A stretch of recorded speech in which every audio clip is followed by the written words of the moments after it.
Let's dive into the discussions shaping the nation. This is a trade war that obviously none of us want, but which we have to respond to here in this country.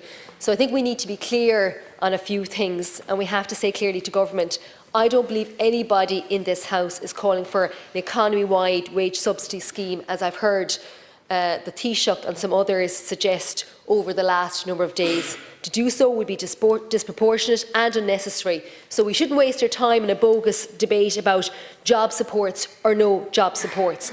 What we clearly need is targeted wage subsidy supports for those worst affected sectors. And the reality, as we all know, is that there are a number of firms out there who are almost solely focused on exporting, particularly to the US, and they need our help now. They're in alcohol, they're in dairy, they're in car components, medical devices, and they're facing now the double whammy of the weak dollar and tariffs, and the impact has been immediate. It's obviously very different for the pharmaceutical sector, and we worry about them too. But the impact will be over the medium to long term for them, and of course we've yet to hear of the tariffs to be announced for that sector.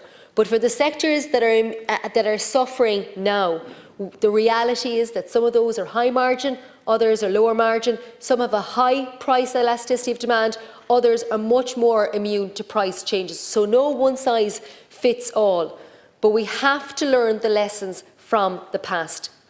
And in particular, we have to ensure that we allow firms the room to hold on to their staff while they while they try and divert to other markets.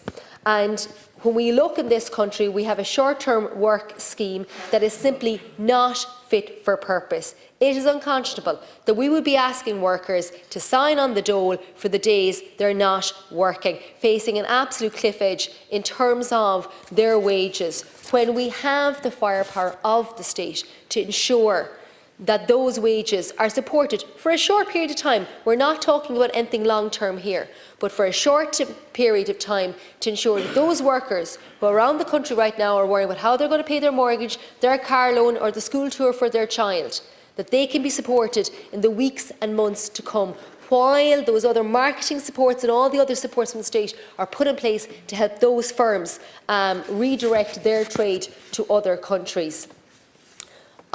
Back in 2009 and 2010, I was a young trade union official who had to go into workplaces to look at the finances of companies, unionised workplaces, that were facing very difficult situations.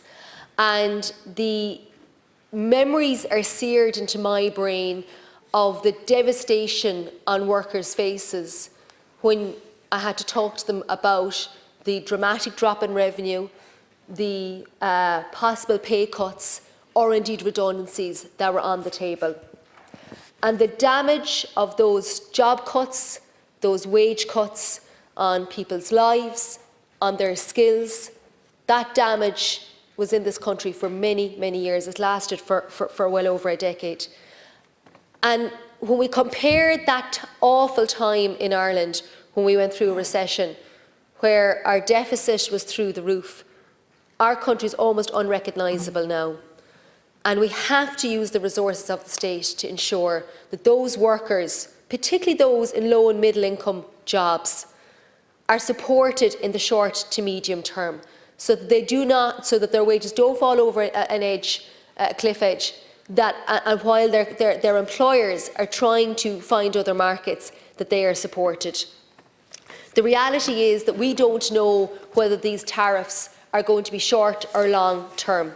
We don't know what Trump's true intentions are, but what we do know is that the impact to workers and their living conditions can actually be smoothed over by the state through temporary supports in the here and now if the government chooses. And I would finally just ask that we move away from this all or nothing kind of diatribe that we've heard from certain members of government in recent days about an economy-wide wage subsidy scheme. Nobody's asking for that. We're asking for targeted supports for the sectors worst affected.